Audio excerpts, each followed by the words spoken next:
Okay, let's unpack this. You know the scene, right? You've got like the perfect bite of something delicious, Mm-hmm. and then whoops, down it goes. Hits the floor. Oh, yeah. Been there. We've all been there, and that immediate thought pops up.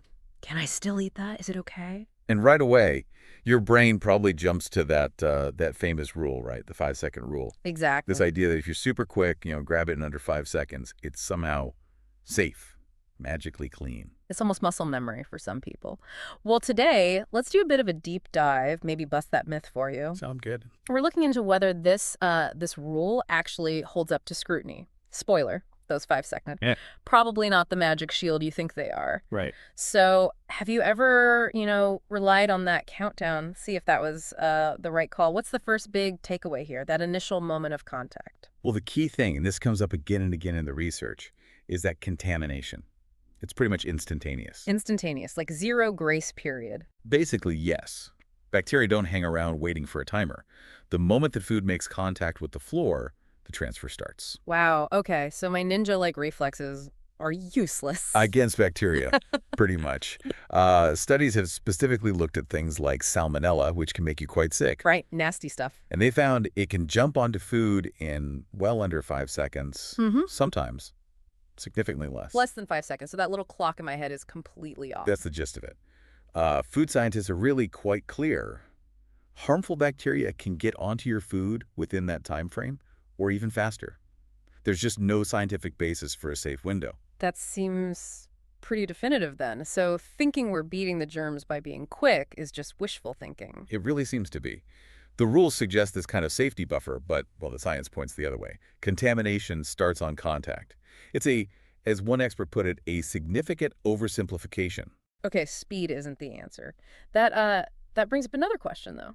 It doesn't matter what you drop. Like, is a dry cracker the same as, I don't know, a piece of watermelon? Ah, good question. Ah, And no, it's definitely not the same. The type of food is actually a huge factor. okay. And the key here is moisture.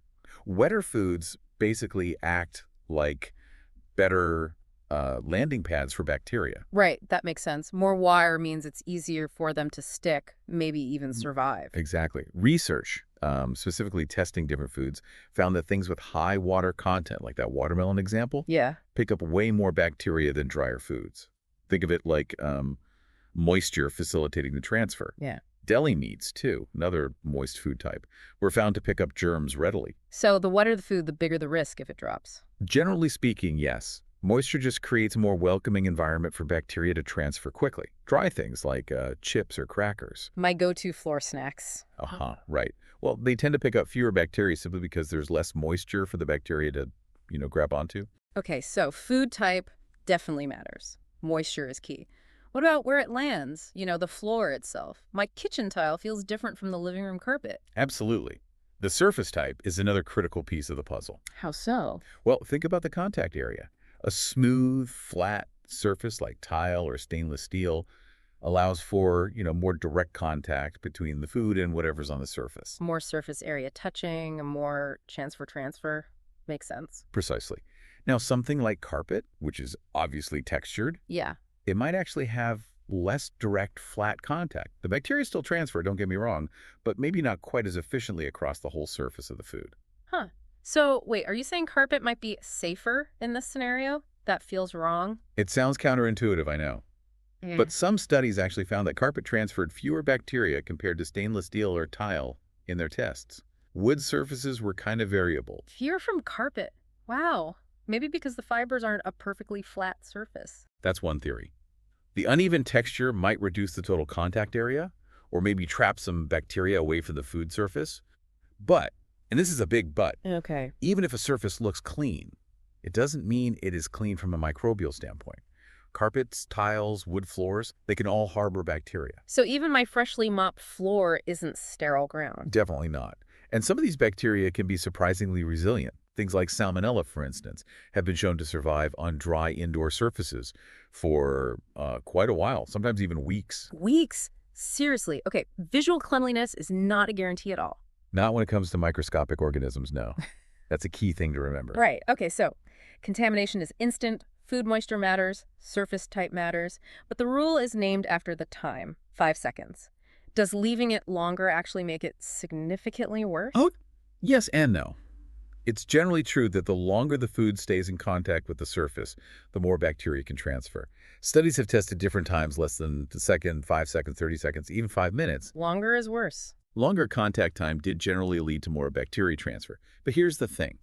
The type of food and the type of surface often play just as big or maybe even a bigger role than just those few extra seconds. Ah, okay. So grabbing it super fast, like within 1 or 2 seconds versus 5, might not make a huge practical difference if it's a wet food on tile. Exactly. That initial transfer happens so quickly.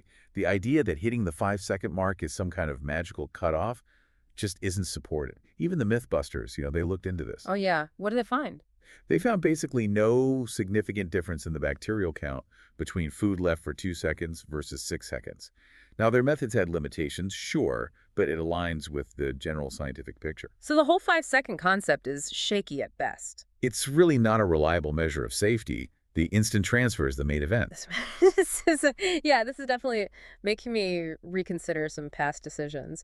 What about us, our bodies? Don't we have immune systems designed to handle, a few stray germs? We absolutely do. Our immune system is constantly dealing with microbes from our environment, no question.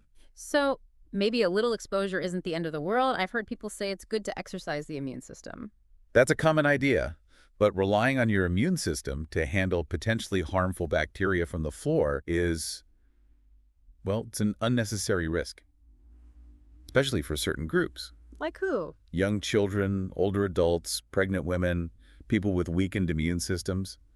For them, even a small number of certain pathogens could cause serious illness. Right. Their defenses might not handle it as well. Precisely. And remember what might be on the floor.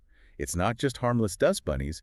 You can have bacteria like E. coli, potentially tracked in from outside, maybe from fecal matter. Okay. Point taken. That's not the kind of immune exercise anyone needs. No. And health advice generally leans towards caution. Like Kids Health explicitly says it's never a good idea to eat food that has been dropped. Simple as that. Err on the side of caution. Seems sensible. Okay, so let's try and wrap this up. What's the final verdict on the 5-second rule? The bottom line, it's basically a myth. A comforting one perhaps, but a myth nonetheless. Bacteria don't have stopwatches. They transfer immediately. Almost immediately, yes. That 5 second window doesn't really exist in terms of safety. So those moments where we thought we were being clever and fast? The bacteria probably already made the jump. Now look, is every single dropped item guaranteed to make you sick? Probably not. The risk might be low sometimes. Depending on the food, the surface, your health. Right. A very dry cracker on a very clean-looking floor, picked up instantly by a healthy adult. The risk is likely small. But it's still a gamble. The science doesn't support the rule as a reliable safety measure. It's not zero risk. It's not zero risk, and the rule gives a false sense of security. Well, hopefully this whole deep dive has cleared things up a bit for anyone wondering about that dropped piece of toast. Yeah, maybe think twice before popping it in your mouth. The bin might be a better destination. Absolutely. So maybe the final thought for everyone listening is this. Knowing now that the transfer is instant and that moisture and surface matter so much, how are you going to react next time something hits the deck? Is that quick bite really worth even that small potential risk? Something to chew on, perhaps?